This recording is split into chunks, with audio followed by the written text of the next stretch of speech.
Hello friends, कैसे हैं आप? उम्मीद करती हूँ अच्छे होंगे और आपकी पढ़ाई भी अच्छी चल रही होगी। फ्रेंड्स, हिंदी साहित्य की इस क्लास में एक बार फिर आपका बहुत-बहुत स्वागत है। आज की क्लास में फिर हम देखने वाले हैं एक नया प्रैक्टिस सेट, जो कि आपकी आने वाली परीक्षाओं टीजीटी, पीजीटी, असिस्टेंट प्रोफेसर के लिए बहुत ही महत्वपूर्ण है। आगे से आप लोग किस प्रकार का प्रैक्टिस सेट चाहते हैं, टॉपिक वाइज प्रैक्टिस सेट लाया जाए या इसी प्रकार का पूरे हिंदी साहित्य के इतिहास का समावेश करते हुए प्रैक्टिस सेट लाया जाए। आप किस प्रकार का प्रैक्टिस सेट चाहते हैं और किस प्रकार से प्रैक्टिस करना चाहते हैं, आप अपने सुझाव कमेंट बॉक्स में अवश्य दीजिएगा। उसी के अकॉर्डिंग फिर आगे से हम प्रैक्टिस सेट लाएंगे। तो फ्रेंड्स, आइए देखते हैं आज का ये प्रैक्टिस सेट। इसमें से आपके कितने क्वेश्चन सही हुए, प्लीज़ कमेंट में ये भी बताया कीजिए। इससे हमें जो क्वेश्चंस हैं उनके लेबल का, प्रैक्टिस सेट के लेबल का पता चलता है, फिर उसी अकॉर्डिंग बनाने में आसानी रहती है। पहला प्रश्न है, निम्न में से कौन सी रचना में 7 नायिकाओं का नखशिख सौंदर्य मिलता है? Option A Raul Bel, B Sandesh Rasak, सी ढोला मारूरा दूहा, डी वसंत विलास। निम्न में से कौन सा ऐसा ग्रंथ है जिसमें 7 नायिकाओं का नखशिख वर्णन मिलता है? राउल बेल है, संदेश रासक है, ढोला मारूरा दूहा या बसंत विलास। तो यहाँ पर हमारा ऑप्शन सही हो जाता है राउल बेल। राउल बेल में 7 नायिकाओं का नखशिख सौंदर्य मिलता है। राउल बेल आप जानते होंगे शिलांकित कृति है और प्रथम चंपू काव्य भी है। ये गद्य पद्य मिश्रित रचना है और सर्वप्रथम इसका प्रकाशन डॉक्टर भयाणी ने करवाया था। इसकी प्रति प्रिंस ऑफ वेल्स संग्रहालय मुंबई में सुरक्षित है। आइए आगे देखते हैं अगला प्रश्न। विशुद्ध चरितावली जीवन चरित का लेखक कौन है? Option A Madhav Prasad Mishra, B Sukhdev Bihari Mishra, C Keshav Prasad Mishra, D Balkrishna Mishra. Vishuddh Charitavali नामक जो ग्रंथ है, इसके लेखक कौन है? विशुद्ध चरितावली जीवन चरित के लेखक कौन है? तो विशुद्ध चरितावली के लेखक यहाँ पर हैं माधव प्रसाद मिश्र। माधव प्रसाद मिश्र को आप सुदर्शन एवं वैश्वकारक जो पत्र हैं उनके संपादक के रूप में जानते होंगे। आइए देखते हैं अगला प्रश्न। दादू पंथ का प्रधान पीठ कहाँ पर स्थित है? दादू द्वारा जो स्थापित किया गया दादू पंथ का प्रधान पीठ दादू द्वारा कहाँ पर स्थित है? ए अहमदाबाद, बी नरैना, सी आमेर, डी सांगानेर।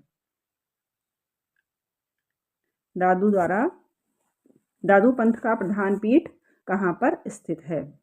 दादू दयाल का जन्म अहमदाबाद में हुआ था, जबकि इनका कार्य क्षेत्र राजस्थान रहा है। तो इनका प्रधान पीठ नरैना राजस्थान में है। आइए देखते हैं अगला प्रश्न। जायसी के श्रृंगार में मानसिक पक्ष प्रधान है, शारीरिक गौड़ है। यह कथन किस आलोचक का है? Option A Ramchandra Shukla, B Vijay Dev Narayan Shahi, C Rampujan, D Shyam Manohar Pandey. Jayasi के श्रृंगार में मानसिक पक्ष प्रधान है, शारीरिक गौड़ है। ये कथन निम्न में से किस आलोचक का है, ये आपको बताना है।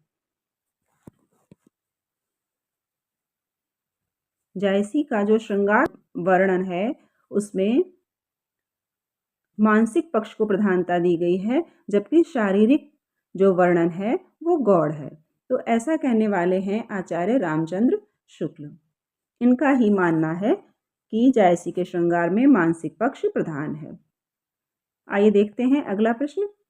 बुद्धदेव के बाद भारत में सबसे बड़े लोकनायक तुलसीदास हैं। यह असाधारण प्रतिभा लेकर उत्पन्न हुए। ये कथन किसका है? Option A father Camille Bulcke, B doctor Nagendra, C George Grierson, D Nand Dulare Vajpeyi. इन चारों में से ये कथन किसका है? कथन एक बार फिर देखते हैं। बुद्धदेव के बाद भारत में सबसे बड़े लोकनायक तुलसीदास हैं। ये असाधारण प्रतिभा लेकर उत्पन्न हुए। ये कथन किसका है? तो ये कथन हो जाता है जॉर्ज ग्रियर्सन का। उनका ही ये मानना था। आइए देखते हैं अगला प्रश्न। भ्रमर गीत सार में इन अलंकारों की प्रमुखता है। ऑप्शन ए अन्योक्ति, बी शब्दालंकार, सी सादृश्यमूलक अलंकार, डी रूपकातिशयोक्ति। भ्रमर गीत सार जो है उसमें कौन सा अलंकार प्रमुख है, ये आपको बताना है। अन्योक्ति अलंकार है, शब्दालंकार या रूपकातिशयोक्ति या सादृश्यमूलक। इन चारों अलंकारों में प्रमुखता किसको दी गई है या प्रमुखता किसकी है, तो ये हो जाती है सादृश्यमूलक अलंकारों की प्रमुखता है भ्रमर गीत सार में। और भ्रमर गीत सार का संपादन किसने किया है, तो ये किया है आचार्य शुक्ल ने। आइए देखते हैं अगला प्रश्न। हितोपदेश का भाषा अनुवाद किसने किया, ए पद्माकर, बी सेनापति, सी श्रीपति, डी बोधा। हितोपदेश का भाषा अनुवाद करने वाले जो हैं वो हैं पद्माकर। पद्माकर ने ही हितोपदेश का भाषा अनुवाद किया है। और किसके कहने पे किया है, तो इन्होंने दौलत राव सिंधिया के सरदार उदाजी के कहने पर हितोपदेश का भाषानुवाद किया। आइए देखते हैं अगला प्रश्न।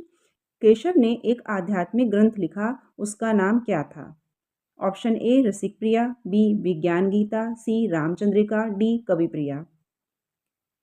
आचार्य केशव ने अपने ग्रंथों में एक आध्यात्मिक ग्रंथ की रचना भी की थी। उस आध्यात्मिक ग्रंथ का नाम आपको यहाँ पर बताना है।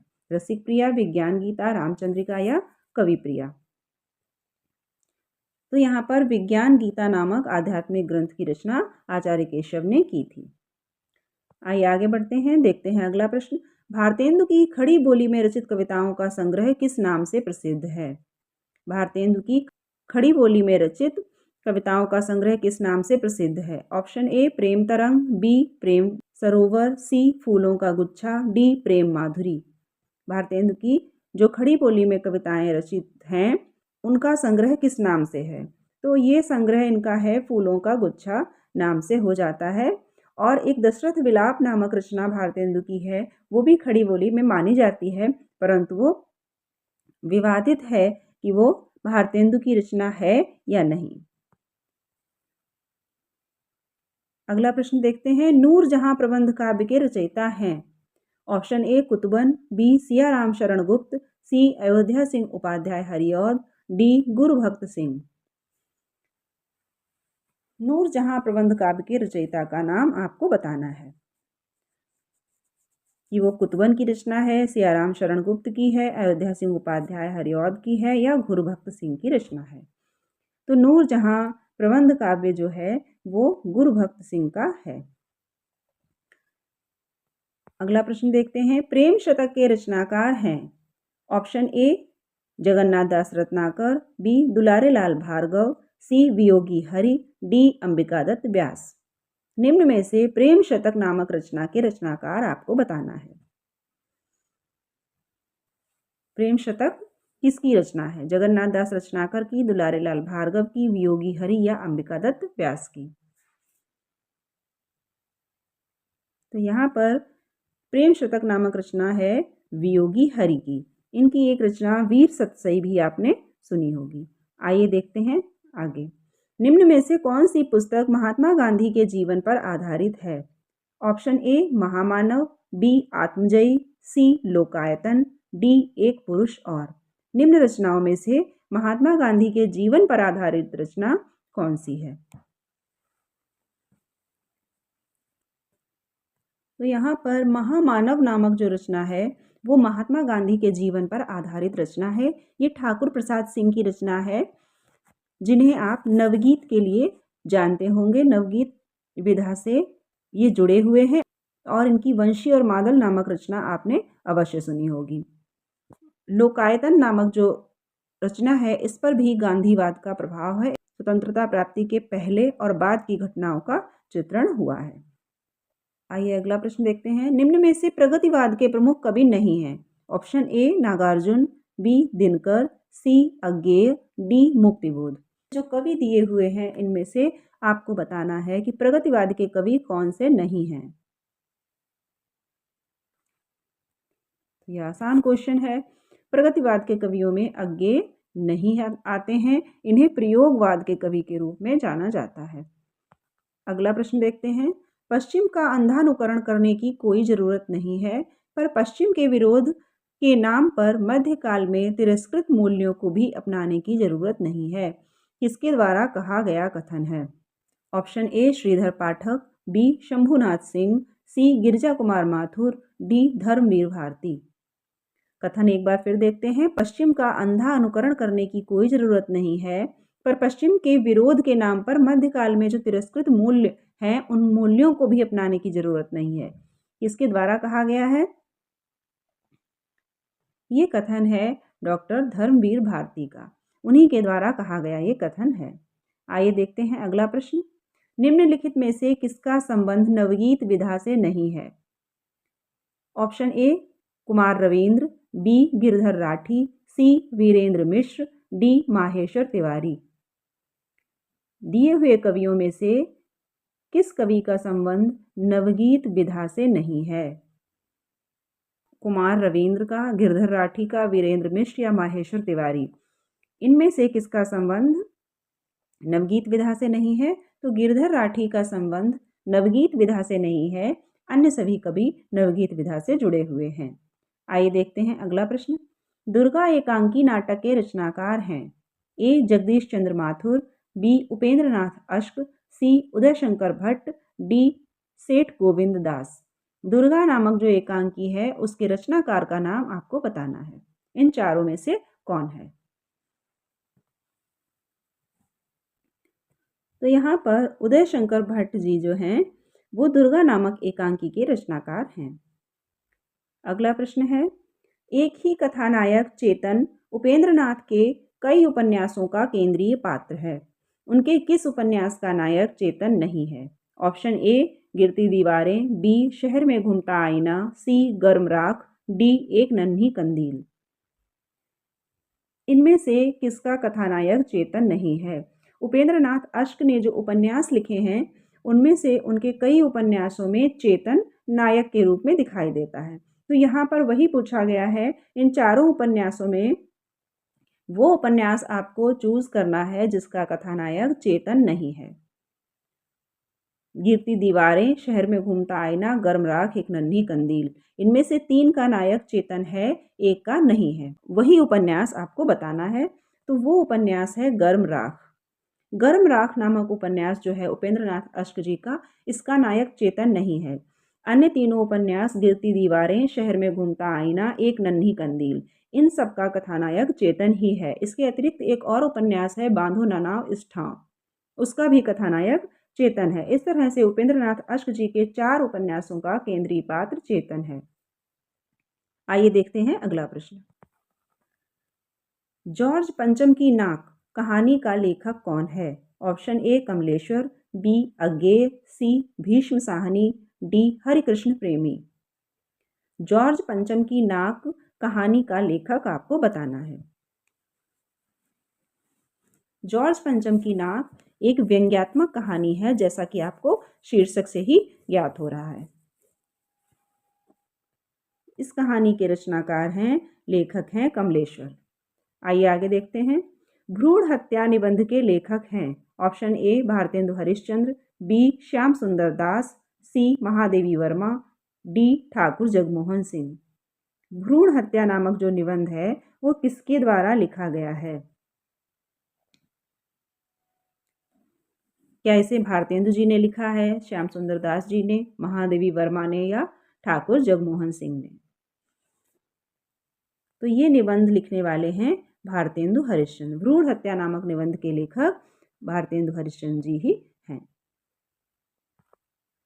आइए देखते हैं अगला और आज का अंतिम प्रश्न। हिंदी साहित्य में शुक्ल जी का वही महत्व है जो उपन्यासकार प्रेमचंद या कवि निराला का। यह कथन किसका है? कथन क्या है? हिंदी साहित्य में शुक्ल जी का वही महत्व है जो उपन्यासकार प्रेमचंद का या कवि निराला का। यह कथन किसका है? ऑप्शन ए doctor Nand Dulare Vajpeyi, B doctor Ramvilas Sharma, C doctor Nagendra, D doctor Deendayal Gupta. इन चारों में से दिया हुआ कथन किसके द्वारा कहा गया है? तो ये कथन डॉक्टर रामविलास शर्मा का है। जो कि शुक्ल जी के संबंध में और उनके महत्व का हिंदी साहित्य में प्रतिपादन करता है।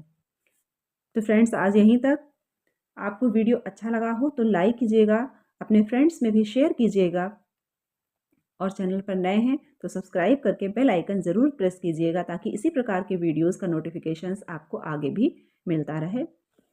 और टीजीटी, पीजीटी या असिस्टेंट प्रोफेसर जिसका भी आपने फॉर्म भरा हो, उसके रिवीजन में हम आपकी किस प्रकार मदद कर सकते हैं, ये भी आप कमेंट बॉक्स में बताइएगा, तो उसी प्रकार का प्रयास हम करेंगे। तो मिलते हैं अगले वीडियो में। तब तक स्वस्थ रहिए, मस्त रहिए और मन लगाकर पढ़ते रहिए।